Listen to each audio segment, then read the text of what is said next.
Okay, so we're going to have a look at some of the additional items and features that are found in the 2010 Jetta TDI. We're starting in the back here. Look at our overhead lamp, and this time they have the option of either the single lamp, or you can have this one which has individual reading lights that you can activate. You have the central one all activated by the front switch, but if your rear passengers want to have their own reading light, they can hit the switch and get that. So they now have that added convenience for the rear passengers. On the back seat here, this is our 60/40 split fold down rear bench seat with center armrest right here. And there's something to note about this center armrest when you pull it out. If you were to try and pull it like this, you'll notice how it locks. You need to actually pull up like that and down, and then it'll come down. So you make sure you know that, so you don't yank on it a bunch of times and end up breaking the connections back here. I found that out. Couldn't figure out why it seemed like it kept jamming, but that's the thing about this.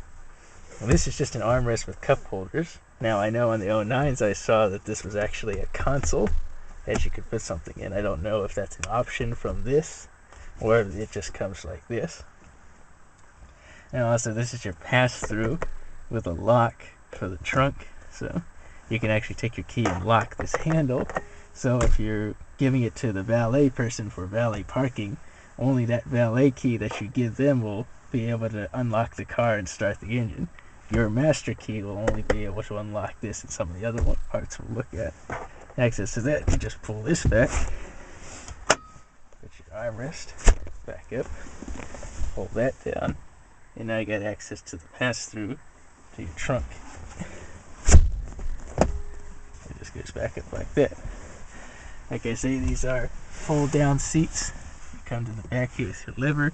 Again, you've got a lock in the back here you can stick your key into to lock the controller for the seat. Pull down like this. So if you needed extra pass-through storage, you can fold the seat down. This other 40 seat here you can do the same thing with if you needed that extra cargo space.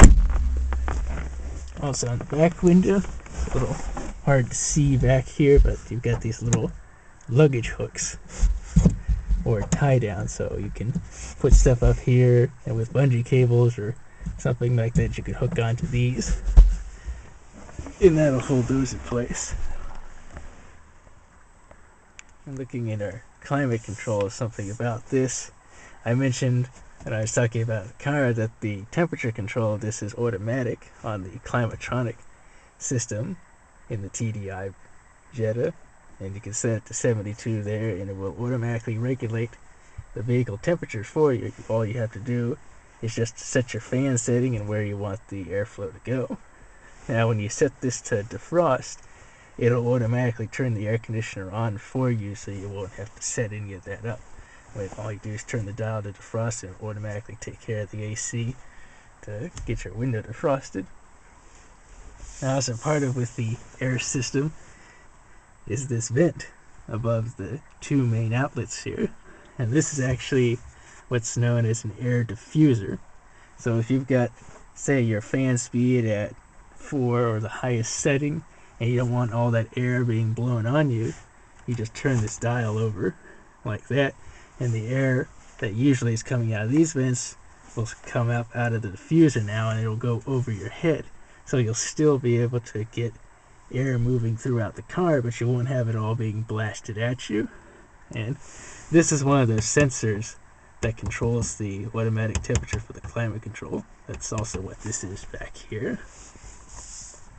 Now, something else that's interesting about the Climatronic control in the TDI is if you're starting it up in cold temperatures, like it's cold right now, and I'll kind of demonstrate this. There's actually a built-in electric supplemental heater. So in cold temperatures, See, right now the engine is not at operating temperature, but say I need some heat, I'll turn this dial all the way up, and then I'll turn the fan on. Now, I heard a relay click over here in the dash, and I noticed the engine has got some load put on it now. So what's happening is there's an electric heater built in with the air handling system, and that will actually provide heat for the interior of the car until the thermostat for the engine coolant opens up, and then that flows normally, and that's what then normally heats your car up, and then the heater will automatically get turned off. So it provides a nice way to get some supplemental heat in the vehicle while you're waiting for the engine to heat up, because the diesel engine, well, I'm also hearing a lot of people wonder about their electrically heated mirrors and how to turn them on. Well, they see the little heated icon here, but they don't know how to turn them on because they think there's a separate switch for that. Well, all you do is, even though you can turn this left or right for your mirror controls, if you want your heated mirrors, just turn it a full 180 degrees and have your icon pointed that way. So now you've got the heated mirrors on, and they'll provide mirror heat for defrosting on that. And you can turn this as many times 360 as you need to. It's not going to damage it or anything like that. So I could turn it that way and then turn to the left and go all the way over if I wanted to, and all the way back. It's not going to hurt it any. So that's how you activate your heated mirrors on the Jetta. Having a look at the